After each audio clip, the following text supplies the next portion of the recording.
Shalom, puji Tuhan. Pada saat ini saya akan berbicara mengenai nilai persekutuan Kristen. Yesus memiliki satu tujuan, misi terbesar, memiliki tujuan kehadiran ke dunia adalah untuk menyelamatkan jiwa, menyelamatkan manusia dari segala tuntutan dosa dengan cara menebus. Cara Tuhan dengan mengorbankan jiwa raganya, dihina, dipukul, dipermalukan, sampai ujungnya harus disalibkan. Kita melihat nilai ini adalah bahwa harga jiwa bagi Tuhan itu sangat besar. Ini yang harus kita senantiasa ingat di dalam kehidupan kekristenan kita. Apapun yang kita lakukan di dalam persekutuan adalah dalam rangka menjaga jiwa supaya tetap ada di dalam anugerah keselamatan. Kita membayangkan seberapa sulitnya memenangkan jiwa. Belum memenangkan jiwa dari orang yang tidak percaya menjadi percaya yang begitu sulit. Kita saja untuk bisa aktif, setia di dalam beribadah setiap minggu atau setiap kegiatan begitu sulitnya. Makanya sebegitu besarnya kesulitan untuk bisa membawa jiwa, memenangkan jiwa, mengasuh jiwa.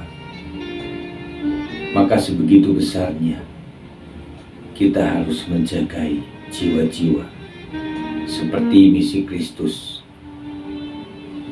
Lukas 15 ayat 10 mengatakan, "Aku berkata kepadamu, demikian juga akan ada sukacita pada malaikat-malaikat Allah karena satu orang berdosa yang bertobat."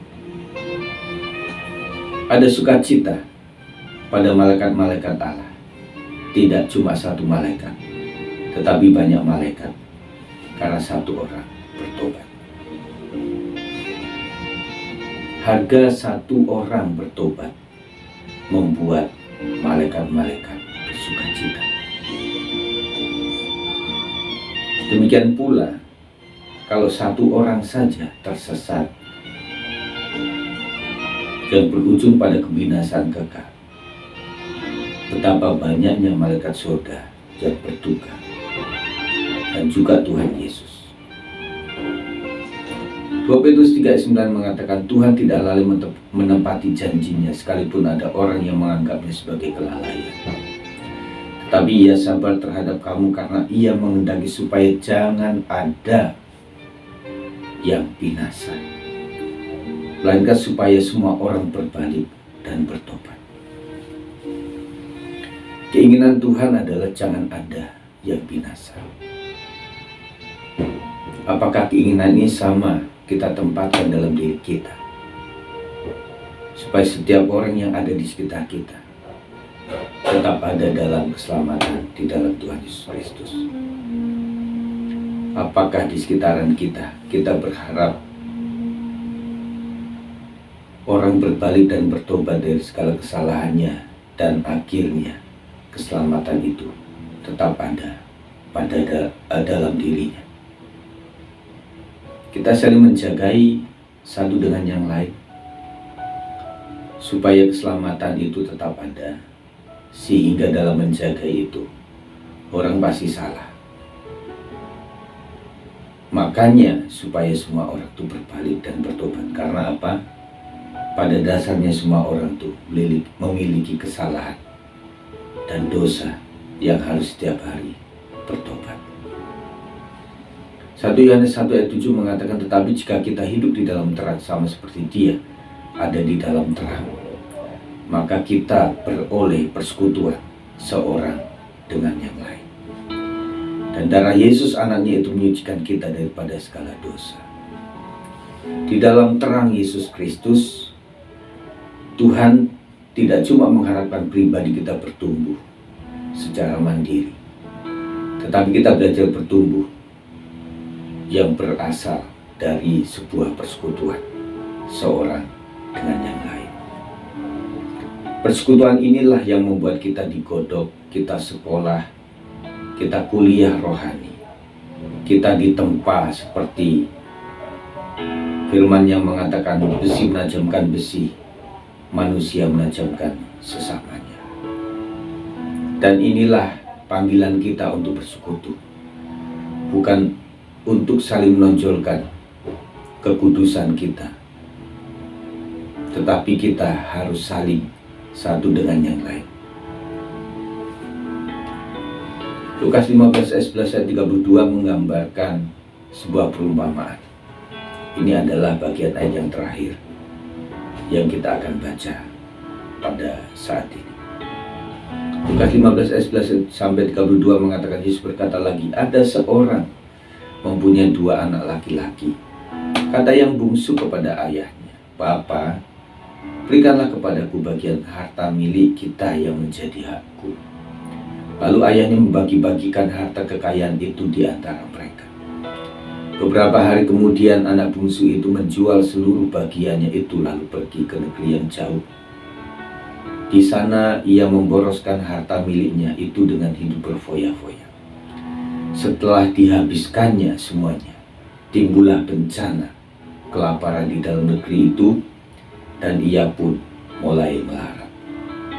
Lalu ia pergi dan bekerja pada seorang majikan di negeri itu. Orang itu menyuruhnya ke ladang untuk menjaga babinya.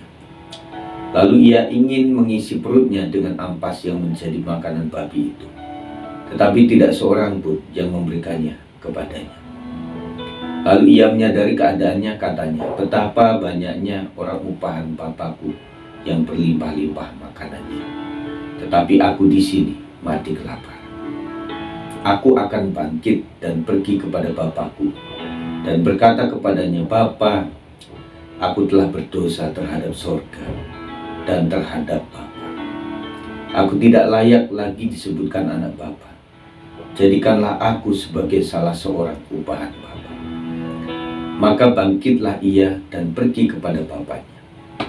Ketika ia masih jauh, ayahnya telah melihatnya. Lalu tergeraklah hatinya oleh belas kasihan. Ayahnya itu berlari mendapatkan dia, lalu merangkul dan mencium dia. Kata anak itu kepadanya, Bapa, aku telah berdosa terhadap surga dan terhadap Bapa. Aku tidak layak lagi disebutkan anak Bapa. Saudaraku yang dikasihi oleh Tuhan, kehadiran orang yang berbalik atau bertobat pasti memiliki masa lalu yang tidak baik. Pasti memiliki kisah hidup yang tidak enak untuk diceritakan ataupun didengar. Mari kita sadar diri bahwa setiap kita sedang berbalik dan bertobat menuju kepada kehidupan yang lebih baik. Tugas kita adalah bukan mesum peristiwa-peristiwa yang menyakitkan pada masa lalu.